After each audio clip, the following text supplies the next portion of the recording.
우리 지난주에 예레미야 애가에서 본 것은 유다가 바벨론에 의해서 완전히 멸망하고 폐허가 된 사건이었죠. 그때가 대략 기원전 586년경입니다. 그리고 그때 나라가 망하고 나서 상당히 많은 수의 유다 사람들이 포로로 바벨론에 끌려갔어요. 근데 우리가 좀 더 역사를 이렇게 전체적으로 보면 그때 586년에 완전히 예루살렘이 파괴되고 많은 숫자의 포로가 끌려가기 전에 이미 20여 년 전부터 유다는 나라가 쇠약해져 가고 바벨론의 그 소나귀 아래 놓여 있었습니다. 그래서 그 망하고 나서 포로로 끌고 가기 전에도 그 앞에도 2번 정도 유다 사람들의 일부를 포로로 끌고 가거든요. 오늘 본문에 그 첫 번째 포로로 끌려갈 때 이야기가 담겨 있습니다. 나라가 완전히 파괴되고 망하기 한 20년쯤 전에 느부갓네살 왕이 처음으로 쳐들어와서 예루살렘을 포위하고요, 항복을 받아냅니다. 그리고 많은 숫자는 아니고 소수의 사람들을 포로로 끌고 가고 예루살렘에는 하나님의 성전에 있는 여러 가지 성전 기물들 중에 일부도 가져가죠. 그게 오늘 1절부터 4절까지 나오는 내용입니다. 다니엘도 바로 이때, 그러니까 바벨론의 1차, 2차, 3차 포로 중에서 제일 첫 번째 포로로 끌고 갈 때 다니엘도 거기 포함되어 있었고, 오늘 본문 마지막 절에 보면 다니엘은 이때 맨 처음 포로로 끌려가는 사람 중에 있으면서 고레스가 왕으로 등극할 때, 즉 포로 생활이 끝날 때까지 내내 바벨론의 왕궁에 거하면서 거기서 자신의 소명을 감당했습니다. 자, 그런데 이제 1절부터 4절을 이제 다시 한번 보면 거기에 이 바벨론 제국에 대한 몇 가지 정보를 우리가 발견할 수 있는데요. 먼저 2절을 한번 보십시오. 2절, 주께서 유다 왕 여호야김과 하나님의 전 그릇 얼마를 그의 손에 넘기심에, 바벨론 왕 느부갓네살의 손에 넘기심에 그가 그것을 가지고 어디요? 신할 땅, 자기 신들의 신전에 가져다가 그 신들의 보물창고에 두었더라라고 나옵니다. 그러니까 지금 바벨론 제국의 신전이 있는 곳, 즉 바벨론의 중심부 땅을 가리켜서 오늘 본문에서 뭐라고 말하냐면 신할 땅이라고 말합니다. 그럼 여기 신할 땅이 어디일까요? 여러분 핸드아웃의 창세기 11장을 보십시오. 여기에 그 신할 땅 얘기가 나옵니다. 핸드아웃의 창세기 11장 2절, 이에 그들이 동방으로 옮기다가 신할 평지를 만나 거기 거류하며. 그럼 이 신할 평지에서 무슨 일이 있었는가? 계속 읽겠습니다. 서로 말하되 자, 벽돌을 만들어 견고히 굽자 하고 이에 벽돌로 돌을 대신하며 역청으로 진흙을 대신하고 또 말하되 자, 성읍과 탑을 건설하여 그 탑 꼭대기를 하늘에 닿게 하여 우리 이름을 내고 온 지면에 흩어짐을 면하자 하였더니 여호와께서 거기서 그들을 온 지면에 흩으셨으므로 그들이 그 도시를 건설하기를 그쳤더라. 그러므로 그 이름을 바벨이라 하니 이는 여호와께서 거기서 그 온 땅의 언어를 혼잡하게 하셨음이니라. 예, 오래전 과거에 이 신할 땅에서 어떤 일이 있었어요? 바벨탑이 건축됐습니다. 이 바벨탑은 온 인류가 한마음이 돼서 하나님을 대적하고 하나님 갖게까지 닿아보려고 쌓았던 그 교만의 상징이죠. 여러분, 바벨론이라는 이 나라 이름이 그냥 나온 게 아닌 것 같아요. 그죠? 이미 오래전에 이 지역을 가리키는 말로 바벨이라는 이름이 있었습니다. 자, 이때부터 등장하는 이 이름, 이 나라, 이 장소는 하나님의 백성과 대척점에 있는 하나님을 거스르는 세력으로서 구약 성경에 내내 등장할 뿐만 아니라 사실은 신약 성경에까지 나옵니다. 여러분 핸드아웃에 베드로전서 5장을 보십시오. 같이 읽겠습니다. 택하심을 함께 받은 바벨론에 있는 교회가 너희에게 문안하고 내 아들 마가도 그리하느니라. 여러분 사도 베드로가 이 편지를 교회에다가 썼는데요. 베드로가 이 편지를 쓸 당시에는 바벨론이라는 제국이 없습니다. 그렇지만 여전히 이 바벨론은 하나님을 대적하는 중심 세력 또는 세상이라는 의미로 신약 시대에도 사용되고 있음을 우리가 볼 수 있습니다. 아마도 베드로가 지금 상징적으로 바벨론이라고 말한 이 장소는 그 당시 세계를 제패하고 있는 제국으로서 역시 하나님을 대적하는 세력의 중심인 로마를 가리키는 것이라고 보는 것이 가장 자연스러울 것입니다. 자, 요한 계시록에도 바벨론이 나옵니다. 계시록에서 이 바벨론은 역시 하나님을 대적하는 세력으로 묘사됩니다. 그럼 나중에 요한계시록을 우리가 같이 한번 할 텐데요. 요한계시록의 중요한 특징 중 하나는 비슷한 두 개를 대비시키는 거예요. 두 책을 대비시키고요. 두 개의 도장을 이마에 받는 도장을 대비시키고요. 여러 가지 대비시키는데 그 중에 두 여자 또는 두 도시를 대비시킵니다. 그 두 도시가 뭐냐면 하나는 새 예루살렘이고요. 하나는 바벨론이에요. 새 예루살렘이 교회를 상징한다면 바벨론은 세상을 상징한다고 할 수 있습니다. 그리고 결국 이 바벨론이 심판받아 멸망한다는 얘기가 계시록에 나오는데 여러분 핸드아웃에 계시록 18장을 보십시오. 같이 읽겠습니다. 시작. 그의 고통을 무서워하여 멀리 서서 이르되 화이또다 화이또다 큰 성 견고한 성 바벨론이여 한 시간에 내 심판이 이르렀다 하리로다. 예, 그래요. 바벨론은 성경에서 세상을 상징하는 이름입니다. 하나님의 나라와 대비되는 또는 하나님을 대적하는 세상 나라의 대명사가 바벨론입니다. 자, 오늘 본문에서 하나만 더 바벨론에 대한 힌트를 볼게요. 4절을 보겠습니다. 곧 흠이 없고 용모가 아름다우며 모든 지혜를 통찰하며 지식에 통달하며 학문에 익숙하여 왕궁에 설만한 소년을 데려오게 하였고 그들에게 어떤 사람? 갈대아 사람의 학문과 언어를 가르치게 하였다. 자, 그러면 이 바벨론 제국이 이미 여러 민족들을 점령해서 혼합 민족 국가겠지만 이 바벨론의 중심 세력은 어느 민족이에요? 갈대아 사람, 갈대아 민족이란 말이에요. 근데 우리가 이 갈대아 민족이 어느 지역 사람이고 인가에 대한 정보를 우리가 또 창세기에서 볼 수 있습니다. 여러분 창세기 15장 같이 읽겠습니다. 시작. 또 그에게 이르시되 나는 이 땅을 내게 주어 소유를 삼게 하려고 너를 갈대아인의 우르에서 이끌어낸 여호와니라. 지금 이게 하나님께서 믿음의 조상 또는 이스라엘의 조상인 아브라함을 불러낸 얘기거든요. 즉 하나님께서 아브라함을 선택하셨을 때 어디에서? 갈대아 사람들의 땅에서 불러내셔서 어디로? 약속의 땅 가나안으로 인도하셨다는 거예요. 이게 구약 성경의 중요한 흐름입니다. 근데 좀 전에 제가 이 갈대아인이 그러면 지금 어느 나라예요? 나중에 이 갈대아인들이 어느 나라를 건설해요? 바벨론을 건설한다고요. 그러니까 이미 바벨론이란 제국이 건설되기 전에도 그 바벨론이 있던 지역, 옛날에 바벨탑이 지어졌던 그 지역, 갈대아 사람들의 땅이 그 당시에 이미 문명의 중심지였어요. 우리 역사 시간에 배우는 걸로 하면 메소포타미아 문명입니다.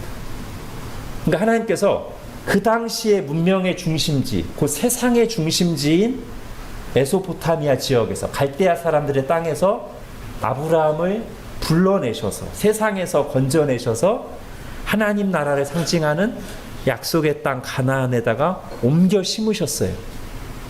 그래서 거기서 이제 하나님 나라라는 나라가 울창하게 번성해서 하나님께 영광 돌리는 나라를 건설하기 원하셨는데 어떤 일이 일어나는 거예요? 세상에서 부르심을 받아 바벨론에서 불러냄을 받아 약속의 땅 가나안 땅에서 하나님 나라를 이루어야 될 이스라엘 백성들이 감사하고 하나님의 말씀대로 오늘 우리가 읽은 십계명 말씀대로 사는 것이 아니라 주변의 세상 나라들, 주변의 문화들을 부러워하고 탐하면서 계속 세상을 닮아가요. 하나님의 백성답게 거룩하게 사는 게 아니라 자꾸만 세상 사람들을 닮아가고 하나님을 멀리하고 하나님이 복을 주실수록 마음이 교만해져서 하나님을 등지고 우상 숭배하며 살아가니 점점 세상화가 되어가니 하나님께서 어떤 징계를 내리신 거예요? 그렇게 세상이 좋아? 너희는 하나님의 백성인데 그렇게 세상을 쫓아 살래? 좋아. 그럼 내가 너희를 뽑아내서 너희를 원래 불러냈던 세상으로 다시 한번 갖다 놓을 테니까 세상 맛 좀 봐라. 말하자면 이런 겁니다. 지금 오늘 본문에서 우리가 보는 것은 바벨론에서 원래 부르심을 받은 하나님의 백성들이 하나님의 징계로 다시 세상을 상징하는 바벨론으로 끌려간 얘기예요. 바벨론으로 유배되는 얘기. 자, 한마디로 정리하면 이스라엘은 하나님의 백성이면서도 세상을 탐하다가 세상의 포로가 되어 세상에 유배되어 세상 속에서 고통하며 징계를 받고 있는 내용인 것입니다. 그럼 여기서 우리가 세상에 대해서 하나만 더 잠깐 발견할 수 있어요. 지금 하나님께서 누구를 통해서 하나님의 백성을 징계하신다고요? 세상을 통해서. 그죠? 그럼 제가 조금 전까지는 이 세상이라는 것이, 바벨론이라는 것이 하나님을 대적하는 하나님의 백성과 대척점에 있는 세력이라고 했지만 사실은 이 세상조차도 누구의 손아귀 아래, 누구의 섭리 아래 있다는 거예요? 하나님의 섭리 아래 있다는 거예요. 여러분, 이 구도를 잘 이해하시기 바랍니다. 이 세상 속에는 하나님의 백성도 있고 세상도 있습니다. 그리고 이 둘은 계속 갈등 관계와 대척점에 있습니다. 그러나 이 둘 다 하나님의 통치 아래에 있습니다. 우리가 구약 성경에서 그걸 봅니다. 자, 하나만 더 생각할게요.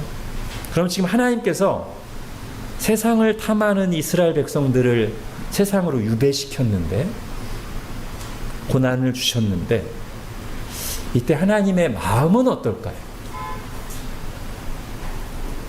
맛 좀 봐라 이걸까요? 제가 아까는 그렇게 표현했습니다. 여러분, 누가복음 15장에 보면 아주 은혜가 풍족한 사랑이 넘치는 아버지의 집에 살던 아들 중 하나가 감사하고 더욱더 아버지를 잘 따르는 게 아니라 세상을 탐하면서 아버지에게 유산을 일부러 미리 달라고 빼내서 멀리 타국에 간 얘기가 나옵니다. 그게 말하자면 세상이죠.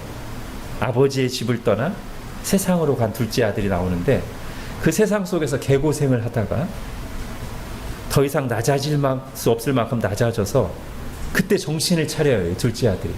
아, 아버지 집이 좋았어. 이 세상보다 아버지 집이 좋았어. 라는 걸 깨달아요. 그리고 아버지 집으로 돌아갑니다. 이때 이 아버지는 하나님을 상징하는데요. 이 아버지의 마음이 이 본문에 잘 나옵니다. 그렇게 아버지를 배신하고 감사한 줄도 모르고 아버지 마음을 찌르고 유산을 미리 빼서 집을 나갔던 아들이 세상에서 고생하다가 멀리서 돌아오는데 그걸 보자마자 아버지가 확 달려가죠. 그리고 얼싸안고 크게 기뻐하시고 잔치를 여십니다. 이게 하나님의 마음이죠. 똑같습니다.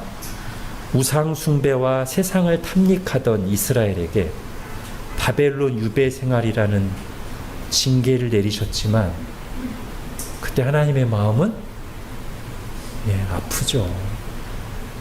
그리고 때가 돼서 그들이 정신 차리고 죄에서 돌이켜서 돌아온다면 하나님의 마음 어떠실까요? 크게 기뻐하실 것입니다. 우리 몇 주 전에 스파냐서에서 본 것처럼 그가 너로 인하여 기쁨을 이기지 못하시며 너를 잠잠히 사랑하시며 너로 말미암아 크게 노래 부르시리라. 자, 다시 본문으로 돌아오겠습니다. 이제 다니엘의 이야기를 좀 볼게요. 자, 앞서 말했듯 바벨론은 몇 차례에 걸쳐서 유다 포로들을 끌고 왔는데 그때마다 포로로 끌고 온 이유가 조금씩 달라요. 자, 오늘 본문에는 이 첫 번째 포로 징집의 이유가 분명히 나와 있죠. 3절, 4절을 보세요. 이때는 아주 소수의 포로만을 끌고 갔는데 어떤 사람들이에요? 왕족과 귀족 출신들. 그 중에서도 어떤 사람들? 4절에 보니까 아주 탁월한 젊은이들. 앞으로 큰 인재가 될 만한 싹들을 바벨론으로 데려간 거예요. 장차 바벨론의 관리로 쓰기 위해서. 그러면 두 가지 효과가 있겠죠. 하나는 이 사람들이 그대로 유다에 있으면 거기서 리더가 돼서 어떤 독립운동 같은 거, 민족의식을 고취시키고 영향력을 행사할 수 있잖아요. 그런 싹들을 미리 다 빼내오는 거예요. 그러면 인재들을 장차 유다의 미래가 될 사람들을 다 빼내오니까 여기는 별 볼 일 없는 사람들만 남죠. 바벨론에 대항할 힘이 없어요. 또 하나 효과는 그런 좋은 인재들을 나이 들어서 이제 머리가 고착되기 전에 아직 어릴 때, 아직 젊을 때 바벨론으로 끌고 와서 바벨론이 얼마나 힘이 세고 대단한 것을 보여주면서 바벨론의 은혜를 베풀어서 이들을 장차 바벨론에 충성하는 일꾼들로 키우려. 이 두 가지 목적을 가지고 젊은이들을, 탁월한 인재들을 바벨론으로 끌고 왔어요. 아마 정확한 나이는 안 나오지만 제가 추측컨대 다니엘과 그의 친구들은 이때 10대 후반이거나 많아도 20대 초반이었을 겁니다. 즉 청소년이나 청년이었을 거예요. 자, 이들은 이제 바벨론의 학문과 언어를 익힐 뿐 아니라 먹는 것까지도 철저히 바벨론 왕이 지정한 것을 먹어야 했습니다. 여러분 5절을 보십시오. 그냥 왕이 좋은 음식을 주라고 한 정도가 아니라 잘 보니까 5절에 왕이 지정하여 그들에게 어떤 음식? 왕의 음식, 그리고 왕이 마시는 포도주였어요. 예, 왕이 먹는 거하고 똑같은 것을 그들에게도 제공하는 거예요. 일종의 수라상을, 왕식을 그 포로로 끌려온 인재들에게 매일같이 먹입니다. 당연히 최고급 요리였겠죠. 그런데 이게 문제가 됐어요. 그 요리들 중에는 하나님의 율법에서 먹지 말라고 금지한 음식들이 많이 있었습니다. 하나님을 경외하는 사람들이었던 다니엘과 그의 친구들에게는 이거를 받아들일 수가 없었어요. 그래서 다니엘은 이후 그의 인생을 완전히 바꿔놓을 거룩한 결단을 합니다. 여러분 8절을 같이 읽겠습니다. 시작. 다니엘은 뜻을 정하여 왕의 음식과 그가 마시는 포도주로 자기를 더럽히지 아니하리라 하고 자기를 더럽히지 아니하도록 환관장에게 구하니. 예. 와, 여러분 이런 결단을 하고 이것을 환관장에게 말한다는 것은 이 당시 상황으로 볼 때는 거의 목숨을 건 행동입니다. 그죠? 여러분 포로 주제에 음식을 가려? 우리말로 찬밥 더운밥 가릴 테니까 지금 포로 주제. 더군다나 왕이 아주 특별한 왕의 음식을 하사했는데 거부해? 포로가? 죽으려고? 예, 이건 지금 목숨을 건 결단입니다. 근데 왜 이랬을까요? 왜 왕의 음식을 거절하고 목숨까지 걸면서 이런 결단을 했을까요?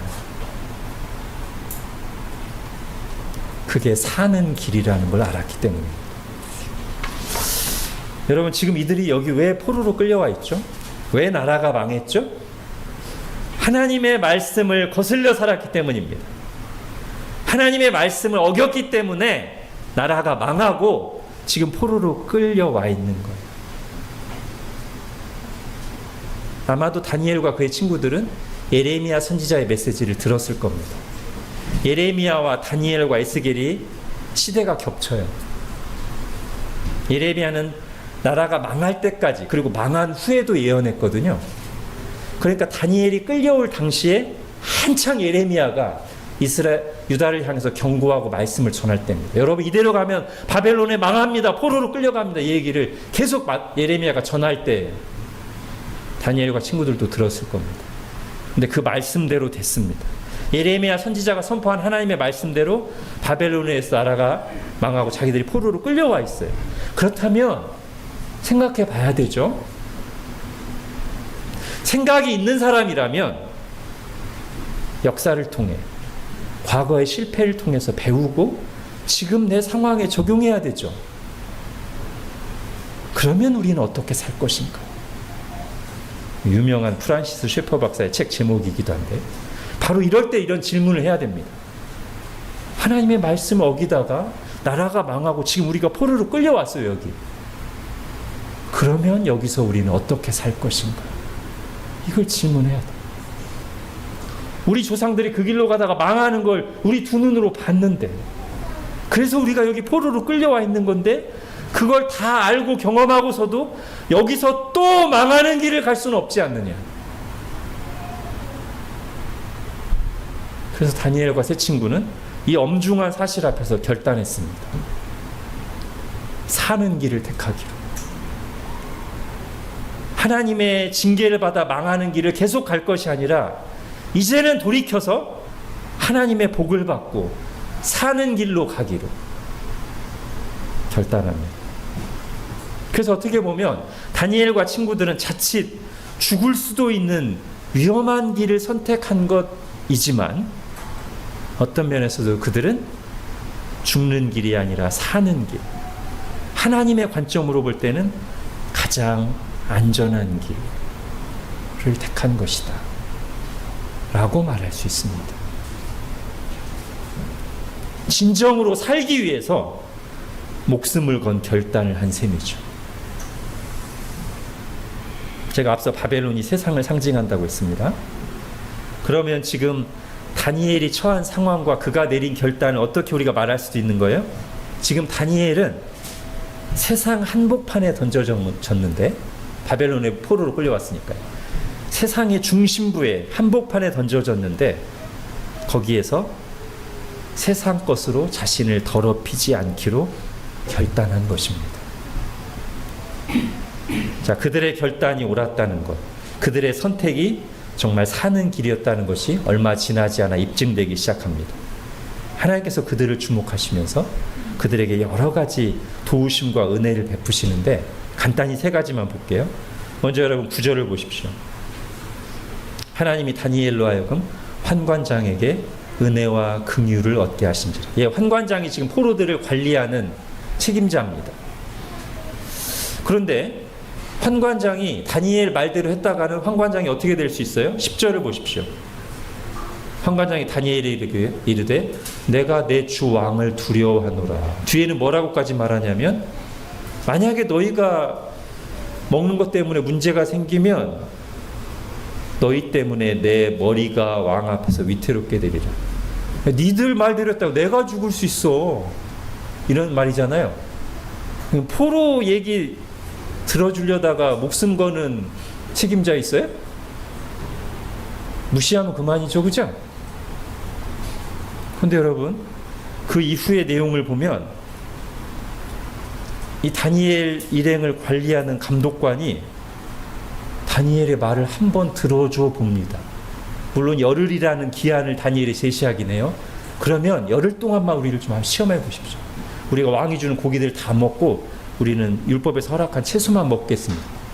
열흘 뒤에 우리의 얼굴과 상태를 봐서 우리가 건강하고 더 좋다면 계속해서 우리를 채식을 먹게 해주시고, 아니면 우리가 포기하겠습니다.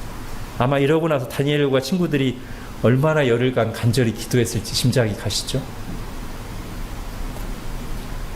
근데 어쨌든 이 첫 단계부터가 은혜예요. 그 감독관이 그래 열흘간 한번 그렇게 해봐 라고 허락해 준 것 자체가 은혜잖아요. 사람의 마음을 움직여서 우리를 도우시는 하나님. 여러분, 이게 우리가 실제로 신자들이 이 세상에서 하나님 뜻에 순종하며 살고 기도할 때 얼마나 많이 경험하는 은혜입니까? 이거 불가능할 것 같은데 처음부터 포기하는 사람은 이거 경험하지 못해요. 그런데 한번 내가 위험할 수 있지만, 어려울 수 있지만, 안 될 것 같지만 한번 하나님의 뜻대로 하기 위해서 도전해 보는 거예요. 그럴 때 하나님께서 사람의 마음을 내가 생각지도 않게 바꾸시고 해서 도와주시는 것을 우리가 경험할 수 있습니다. 이런 경험들이 쌓여야 우리가 믿음으로 도전하게 되죠. 진짜부터 아이 그러면 안 될 거야. 어차피 안 될 거야. 우리가 다 막아놓고 안전한 길로만 가면 우리가 하나님을 경험할 기회가 우리 스스로 다 막는 거예요. 다니엘은 도전했습니다. 그리고 하나님의 도우심을 경험했습니다. 이게 끝이 아니고요. 두 번째 15절 보십시오. 열흘 후에 그들의 얼굴이 더욱 아름답고 살이 더욱 윤택하여 왕의 음식을 먹는 다른 소년들보다 더 좋아 보이는지라. 예, 하나님은 그들을 감독하는 자들의 마음을, 사람의 마음을 움직이셔서 도우셨을 뿐만 아니라 실제적으로도 열흘 동안 채식만 했는데 왕의 고기와 기름진 것을 마음껏 먹은 사람들보다 더 얼굴이 아름답고 살이 윤택하게 포동포동하게 해주셨어요. 초자연적인 기적이다라고 말하기까지는 어려울지 몰라도 일종의 기적입니다. 원래는 이 반대로 됐어야 맞는데 이런 일이 일어났어요.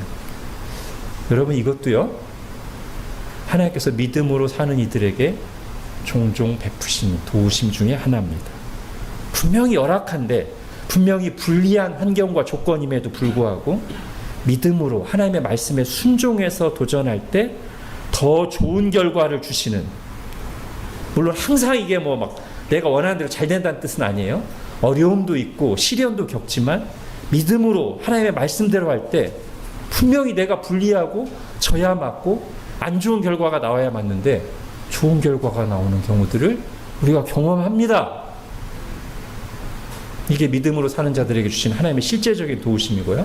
이것 역시도 믿음으로 도전하는 자들에게만 경험되는 은혜. 자, 세 번째는 17절입니다. 같이 읽겠습니다. 시작. 하나님이 이 네 소년에게 학문을 주시고 모든 서적을 깨닫게 하시고 지혜를 주셨으니 다니엘은 또 모든 환상과 꿈을 깨달아 알더라. 와우. 여러분, 이거는요, 앞에 두 개의 도우심과는 조금 다르게 볼 필요가 있습니다. 어떤 점에서 그러냐면, 이거는 문자 그대로 보편화시킬 수 없는 내용입니다. 앞에 두 개는 제가 분명히 말씀드렸어요. 믿음으로 도전할 때 하나님께서 그런 은혜를 주십니다. 근데 이 세 번째 거는요, 모든 사람에게 주시는 게 아닙니다. 보편화시킬 수 없습니다. 이거는 부르심의 문제에 해당됩니다. 특히 다니엘에게 주신 모든 환상과 꿈을 깨달아 아는 이런 특별한 지혜는 은사거든요. 은사는 모든 사람에게 보편적으로 주시는 게 아닙니다. 그 부르심에 따라 특별하게 누군가에게 주시는 거거든요. 그래서 이걸 이제 잘못 적용하면 어떤 적용들이 나오냐면, 만일 우리가 정말 우리를 거룩하게 하고 말씀에 충실하게 공부하면 천재가 되고 공부 다 잘해서 좋은 대학 갈 수 있다. 이거는 잘못된 적용입니다. 예, 물론 우리가 영적으로 건강한 생활을 하고 마음을 맑게 하고 좋은 습관을 가지고 성실하게 공부한다면 당연히 무질서하게 집중해서 공부 안 한 사람보다 더 좋은 결과가 나오겠죠. 근데 그거는 이제 말하자면 어떻게 보면 일반 은총적인 도우심에 가까운 거고요. 이 원리를 따른다고 해서 하나님이 막 천재적인 지혜를 주셔서 다 좋은 대학 가게 하는 것은 그건 보편화시킬 수 없어요. 굳이 적용하자면 아마 이렇게는 말할 수 있을 것 같습니다.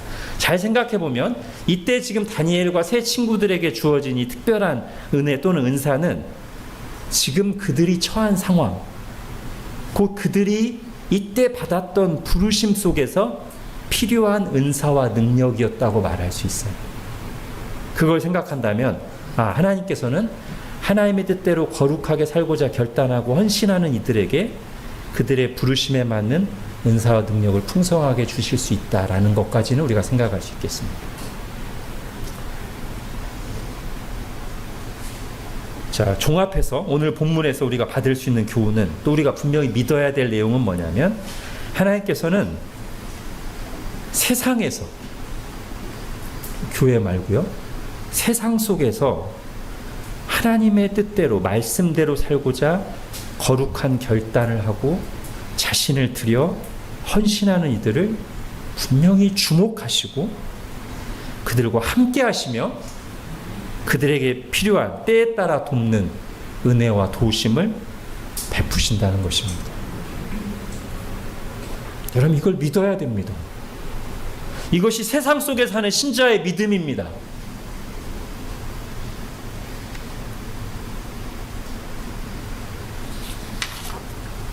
여러분, 우리 얼마 전에 스바냐서 말씀 봤잖아요. 스바냐서에서는 교만한 사람들의 모습을 여러 가지 방식으로 구체적으로 묘사했는데 그 중에 이런 말씀이 있었어요. 여러분, 스바냐 1장을 한번 보십시오.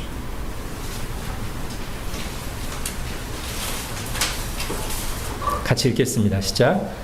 그때 내가 예루살렘에서 찌꺼기같이 가라앉아서 마음속에 스스로 이르기를, 여호와께서는 복도 내리지 아니하시며 화도 내리지 아니하시리라 하는 자를 등불로 두루 찾아 벌하리니. 예, 지금 이 모습을 한마디로 말하면 하나님을 두려워하지도 하나님을 기대하지도 않는 거라고 했죠. 그리고 제가 이게 교만의 아주 중요한 특징이라고 했습니다. 하나님을 두려워하지도 않고 기대하지도 않아요. 이런 상태에서는 당연히 어떤 결과가 나오냐면 하나님의 뜻대로 살고자 하는 거룩한 결단이 나올 수가 없습니다.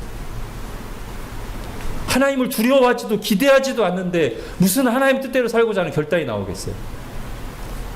다니엘과 세 친구는 달랐습니다. 이들은 범죄한 하나님의 백성을 망하게 하시고 징계하신 하나님의 엄위를 받습니다. 그래서 하나님을 두려워합니다. 또한 비록 그들이 바벨론 제국 한복판에 떨어졌지만 거기서도 말씀대로 산다면 하나님께서 능히 그들을 도우시고 은혜 베푸실 것을 기대했습니다. 그래서 하나님을 두려워하는 마음과 기대하는 마음으로 거룩한 결단을 했습니다. 정리하면 이렇게 말할 수 있습니다. 하나님을 두려워하지도 기대하지도 않는 교만한 사람은 결단하는 일이 없습니다. 그러나 하나님을 두려워하기도 하고 하나님을 기대하기도 하는 겸손한 사람은 하나님의 말씀을 들을 때 반응하며 거룩한 결단을 합니다.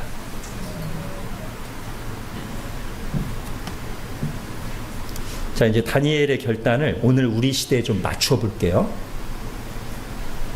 다니엘은 어떤 결단을 했어요? 구체적으로 자기를 더럽힐 수 있는 음식을 안 먹는 결단을 했잖아요. 근데 이거는 오늘 우리에게 그대로 문자적으로 적용하면 많은 부분이 없어지게 됩니다. 왜냐하면 지금 다니엘이 이 결단을 한 이유는 그 음식을 먹는 게 하나님의 말씀에 어긋나기 때문에, 그 음식을 먹는 것은 나를 영적으로 더럽히고 오염시키고 해롭게 하는 것이고 하나님과 관계를 깨뜨리는 것이기 때문에 안 먹은 거잖아요.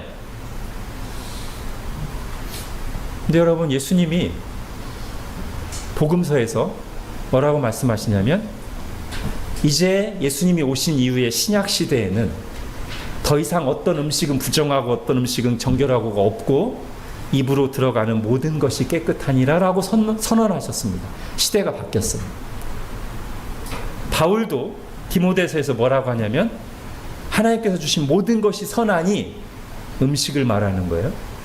우리가 말씀과 기도로 받으면, 감사함으로 받으면 버릴 것이 없다라고 얘기합니다.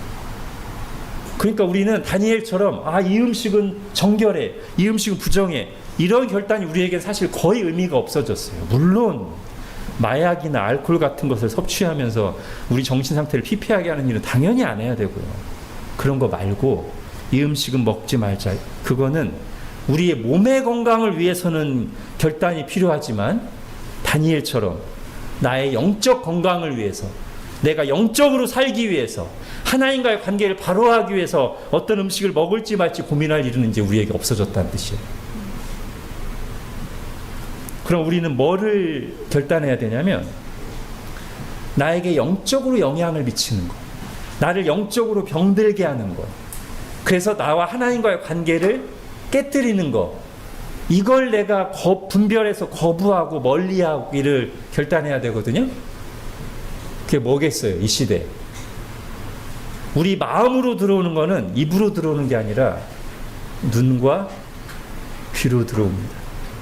눈과 귀로 들어오는 것이 우리의 마음에, 우리 영혼에 엄청난 영향을 미친단 말이에요. 그런데 우리 시대가 어떤 시대냐면 마치 다니엘 앞에 큰 수라상이 차려져서 거기에 내가 얼마든지 손만 뻗으면 먹을 수 있는 각종 율법에 금한 음식들이 가득한 거와 마찬가지로 오늘 이 시대는 인터넷과 영상과 유튜브와 SNS가 너무 발달돼 있어서 내가 손만 뻗으면, 클릭만 하면 얼마든지 내 영혼을 더럽힐 수 있는 영상과 이미지와 콘텐츠들이 아주 즐비하게 늘어선 시대 우리가 살고 있단 말이죠.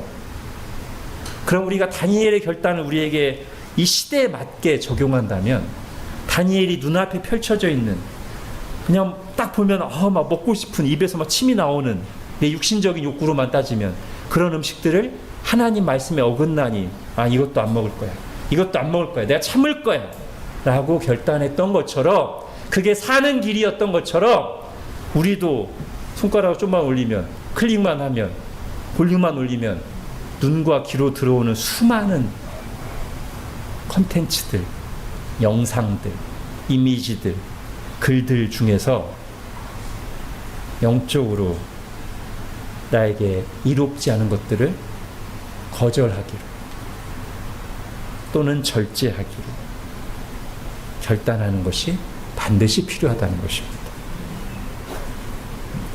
여러분, 이렇게 한번 생각해 보세요.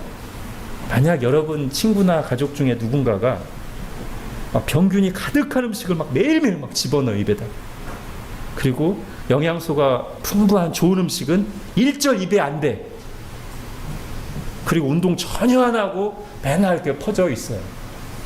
자세도 막 꾸정해가지고. 그러면서 왜 자꾸 배가 아프지? 왜 요즘 컨디션이 왜 이렇게 안 좋지?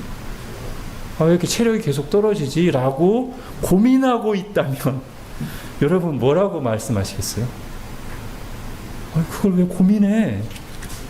네가 너무 당연하게 그렇게 행동하고 있잖아. 지금 병균이 가득한 음식을 매일 먹으면서 배가 안 아프길 바래. 몸에 좋은 영양소를 일절 입에 대지 않으면서 몸이 막 힘이 나고 건강하길 바래? 운동 전혀 안 하고 맨날 자빠져 있으면서 막 체력이 막 왕성하길 바래? 여러분 그럴 거 아니에요. 막 답답하고 안타까울 거 아니에요. 영적으로도 마찬가지입니다. 내 영혼에 해로운 것을 매일매일 보고 듣고 마음에 품고 살면서, 그리고 내 영혼을 활기차게 하고 힘을 주고 진리를 주는 양식은 주일 설교 때 한 번 빼고는 일제히 안 하면서, 영적인 활동을 전혀 안 하면서 영적으로 건강하기를 바란다는 것은 이거는 말이 안 되는 거예요. 그러면서 고민해. 요즘에 왜 이렇게 영적으로 힘이 없지? 그리고 이게 계속되면 믿음도 흔들리거든요. 아무리 택한 신자라고 해도. 요즘 제가 막 신앙적으로 흔들려요. 고민해. 당연한데. 너무 당연한데 왜 그러지 고민하고 있어. 여러분 혹시 하나님의 은혜에 대해서 오해가 있을까 봐 제가 말씀드립니다. 우리가 구원받는 것은 조금이라도 우리의 공로나 행위가 아니라 전적으로 예수 그리스도께서 하신 일을 통해서 은혜로 구원받는 거예요. 그런데 이게 잘못 적용해서 마치 구원받은 우리가 아무것도 안 해도 늘 영적으로 활기차고 건강해야만 그게 은혜라고 생각한다든지, 심지어 우리 영혼을 더럽히는 것들을 매일같이 보고 듣고 즐겨도 우리가 영적 건강과 활기를 유지하는 것을 은혜라고 착각하고 있지는 않습니까? 아니에요. 그거는 무협지나 공상소설에서나 나오는 얘기지 성경이 말하는 진리와는 완전히 거리가 멉니다. 여러분, 우리 몸을 만드신 분이 누구죠? 하나님입니다. 나쁜 걸 먹으면 병들고 좋은 걸 먹어야 건강해지고 자라고 운동해야 튼튼하도록 우리의 생명과 건강 시스템을 만드신 분이 하나님이시거든요. 우리 영적으로도 마찬가지예요. 오늘 우리 시편도 읽었잖아요. 악인들의 꾀를 따르지 않고 죄인들의 길에 서지 않고 오만한 자들의 자리에 앉지 않고 매일 아침 저녁으로 하나님의 말씀을 읽고 묵상하는 사람이 복 있는 사람이다. 그 사람이 시냇가에 심겨진 나무처럼 늘 건강할 것이다. 이게 하나님이 세우신 영적 시스템입니다. 이게 하나님께서 우리에게 은혜를 주시는 방식이에요.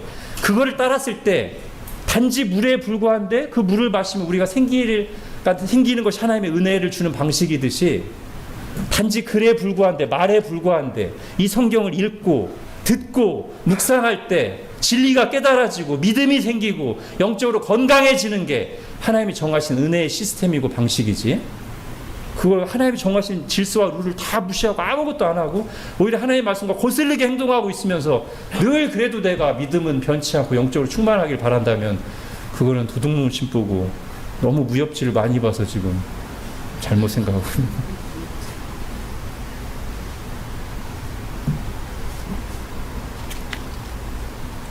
여러분, 몸에 좋지 않은 것, 영적으로 좋지 않은 것을 끊으십시오. 뭐 길게 설명할 필요가 없습니다. 끊으세요. 그리고 그다지 유익하지 않은 거는 파격적으로 절제하십시오. 꼭 그게 악하지 않은 거라도 유튜브 계속 이렇게 봐봐요. 영적으로 건강할 리가 없습니다.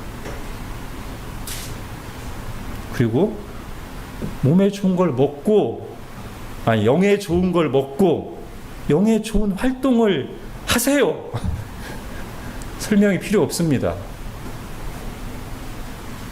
말씀을 먹으시고 성경 공부를 하시고 찬양을 하시고 기도를 하시고 성도의 교제를 적극 나누십시오. 그럼 영적으로 활기가 생깁니다. 제가 적용에 도움이 되도록 구체적인 방법만 잠깐 얘기하고 이제 마치겠습니다. 여러분, 첫 번째로 이제 오늘 말씀을 듣고 만약에 여러분이 거룩한 결단을 하고자 하신다면 하나님의 은혜와 도우심을 구하는 기도가 반드시 선행되어야 됩니다. 여러분, 오늘 그리고 이번 주 내내 이 기도를 하시기를 강력히 권면드립니다. 하나님, 제가 제 영혼, 제 내면을 무기력하게 하고 병들게 하는 것들을 분별하고 멀리하게 하시고 제 영혼을 건강하고 활기차게 하고 성장하게 하는 것을 가까이 하고 섭취하게 도와주십시오. 이 기도를 꼭 하십시오. 이번 일주일 내내 그렇게 하시면 좋겠습니다. 왜? 우리에게는 반드시 어떤 거룩한 결단이 필요하지만 우리의 힘과 의지만으로는 성공하기가 어려워요. 하나님의 은혜와 도우심이 절대적으로 필요합니다. 그리고 하나님은 우리의 기도를 반드시 들으십니다. 그러니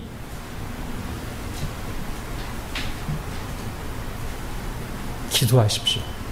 저는 제가 좀 전에 말씀드린 기도를 여러분이 한다면 이런 일이 일어날 거라고 기대합니다. 우선 첫날 이 기도할 때 별로 내 마음과 굉장히 싱크가 안 될 수 있어요. 내 마음 중심에서부터 나오는 기도가 아닐 수도 있어요. 그래도 순종하려는 마음으로, 그래도 살고자 하는 마음으로 이 기도를 드리기를 시작하고 계속한다면 하루, 이틀, 사흘 지나면서 기도하는 마음 자세가 조금씩 달라질 수 있고 기도의 집중 상태가 달라질 거라고 저는 생각합니다. 그리고 어쩌면 이런 일이 일어날 수도 있습니다. 만약에 우리가 하나님, 제가 제 영혼, 제 내면을 무기력하게 하고 병들게 하는 것들을 분별하고 멀리하게 해주십시오라고 기도하는 중에 그런 것들이 뭔지가 하나님께서 우리에게 생각나게 하실 수 있습니다. 이런 일들이 많이 있거든요. 내가 기도하는 중에 하나님, 내가 끊어야 될 것, 뭐가 나를 계속 영적으로 힘들게 했는지 생각나게 하실 수 있어요. 그러면 그걸 끊으면 됩니다. 순종이죠. 또 기도할 때 내 속에 좀 이제 이래야 되겠다라는 생각이 구체적으로 날 수도 있어요. 예, 순종하십시오. 첫 번째, 제일 중요한 거, 결단은 반드시 기도와 함께 가야 됩니다. 하나님의 은혜와 도우심이 있어야만 우리가 할 수 있으니까. 두 번째는 오늘 소그룹 나눌 때든 이후에 집에 가서든 결단을 아주 구체적으로 하십시오. 저는 여러분이 썼으면 좋겠습니다. 솔직히. 아주 끊을 것, 절제할 것, 하루 30분 이내. 좋은 것, 리스트 딱 적어서. 그것도 아주 구체적으로. 성경 중에서도 구체적으로 하려면 마태복음, 하루에 한 장 읽기, 아침에 또는 저녁에. 말씀 읽고 나서 바로 이어서 말씀 적용해서, 그리고 우리 소그룹에 있는 사람들 이름 부르면서, 가족 이름 부르면서 10분 채워서 기도하기. 이렇게 아주 구체적으로 결단하기를 강력히 추천합니다. 그러지 않고 그냥 오늘 말씀 듣고 그래 거룩한 결단 해야지. 아무 일도 일어나지 않습니다. 말씀 읽을게요. 아무 일도 일어나지 않습니다.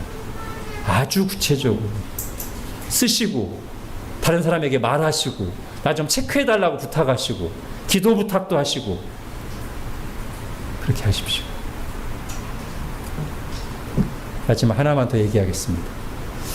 여러분, 우리가 이런 결단을 하고 실천할 때 이게 재밌고 쉽고 편해서 하는 게 아니라 살려고 하는 것임을 기억하십시오. 가끔 착각하시는 분들이 있어요. 내가 결단하는 순간 말씀 읽기가 재밌어진다고 착각하시는 분이 있어요.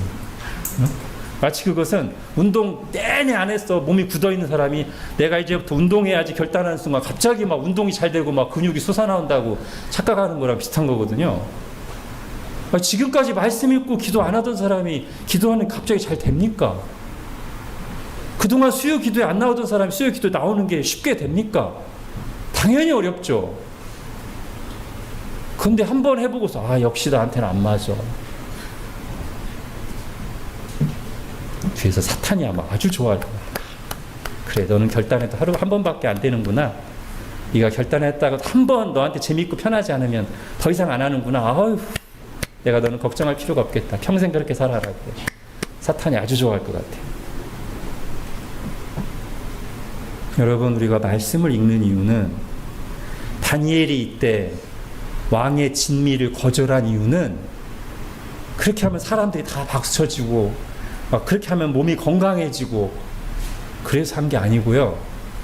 하나님 앞에서 살려고 그렇게 한 것입니다. 우리도 같은 이유를 분명히 알고 해야 돼요. 그래서 살기 위해서 뭣도 필요해요? 자기 부인이 필요하다고. 예수님 말씀하셨잖아요. 누구든지 나를 따라오려거든 자기를 부인하고 자기 십자가를 지고 나를 따라. 근데 꼭 이 얘기 나올 때마다 저는 자원해서 자발적으로 마음의 소원이 일어날 때 하겠습니다. 그래서 사탄이 또 좋아합니다. 너는 걱정 안 해도 되겠구나.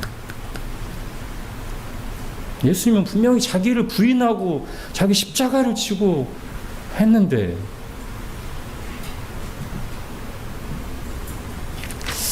자, 그래서 여러분, 정말 내가 살려고 한다는 목적이 분명하다면 그 좋은 것, 그 살게 하는 것을 어떻게 하면 내가 중간에 포기하지 않고 조금이라도 더 지속하고 효과적으로 할지를 그 방법을 찾고 구하고 발전시키는 노력이 있어야 되지 않겠어요? 여러분, 운동도 꾸준히 하려면 그런 고민을 하잖아요. 그래서 일부러 막 돈 내고 헬스장도 가잖아요. 그렇게 해야 내가 돈을 내놔야 거기에 묶어놔야 내가 억지로라도 운동하니까. 영적으로는 그러면 안 됩니까? 영적으로도 그렇게 하세요. 그게 좋은 거예요.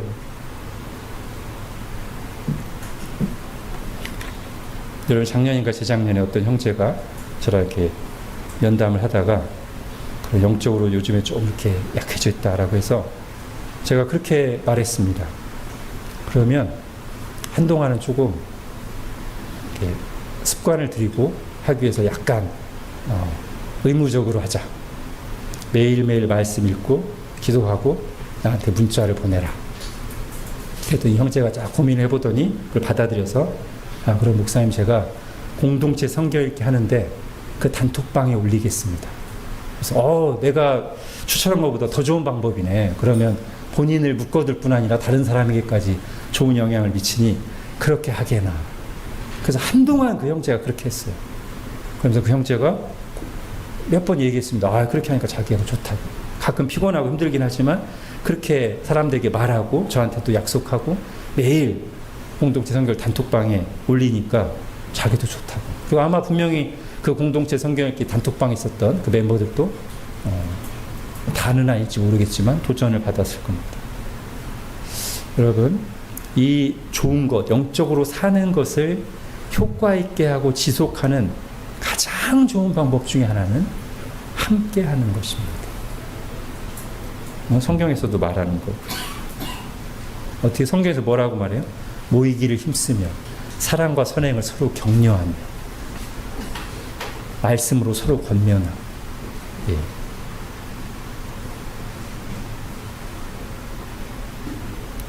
여러분, 결단하시고 그걸 가족들과 나누시고 아빠 엄마에게 말하시고 자녀들에게도 말하시고 카톡으로 보내시고 교회에서 하고 있는 것에 적극 참여하시고 자신을 거기에 메워두시고 기도를 부탁하시고 응원과 격려를 부탁하시고 또 다른 사람들 위해서도 기도하십시오.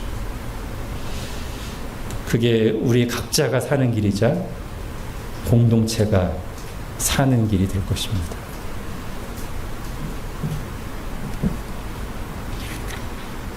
정리하겠습니다. 영적으로 무기력해지고 믿음이 흔들리고 병드는 것을 계속 먹으면서 왜 그럴까 고민하지 마시고, 그건 고민할 이유도 없이 명백하니까. 영적으로 건강하고 활기차게 하고 나를 영적으로 성장하게 하는 것을 선택하십시오. 결단하고 가만히 있으면, 내가 선택하지 않으면 내가 선택을 당합니다. 가만히 멍하니 있으면 알고리즘에 끌려갑니다. 관성을 따라갑니다. 그러니 끌려가고 선택당하지 않으려면 여러분이 선택하십시오. 다니엘이 그랬던 것처럼 세상이 제공하는 눈앞에 딱 갖다 주니까 그래 뭐 갖다 줬으니까 먹어야지 하고 그러지 마시고, 내가 선택해서 먹을 것과 먹지 않을 것을 구별하십시오. 좋은 것만 먹으십시오. 끊고 멈추고 거부하고 절제하면서 좋은 것을 적극적으로 택하고 자꾸 먹는 거룩한 결단을 하십시오. 그걸 위해 하나님께 당장 은혜와 도우심을 구하시고 아주 구체적인 계획을 세우시고 그걸 효과적으로 잘 할 수 있는 지혜를 구하시고 하나님의 백성들과 함께 하십시오. 이것이 지혜이고 하나님의 명백한 뜻입니다. 기도하겠습니다. 하나님, 오늘 다니엘이 아직 어린 나이, 젊은 나이임에도 불구하고 포로로 끌려간 그 엄중한 상황 속에서도 그러면 우리는 어떻게 살 것인가를 하나님 말씀에서, 그리고 하나님 말씀대로 이루어진 역사 속에서 깨닫고 배워서 그대로 갖다 주는 것을 먹으며 병들어가고 망하는 길로 계속 간 것이 아니라 목숨 걸고 사는 길, 영적으로 윤택해지는 길, 하나님과 관계를 바로 하는 길, 하나님께 복받는 길을 선택하였고 그것을 하나님께서 주목하시고 은혜와 도우심을 베푸신 것을 보았습니다. 하나님, 저희도 그런 결단을 하고 그 은혜 있기를 원합니다. 사는 길, 복된 길로 가기를 소원합니다. 결단을 하게 도와주시고 결단했을 때 계속해서 그 길을 갈 수 있는 지혜와 함께 하나님의 도우심의 손길을 허락하여 주시고 우리가 그것을 다 함께 서로 격려하고 기도하면서 함께 세워나갈 수 있도록 은혜를 베풀어 주옵소서. 예수님의 이름으로 기도합니다. 아멘.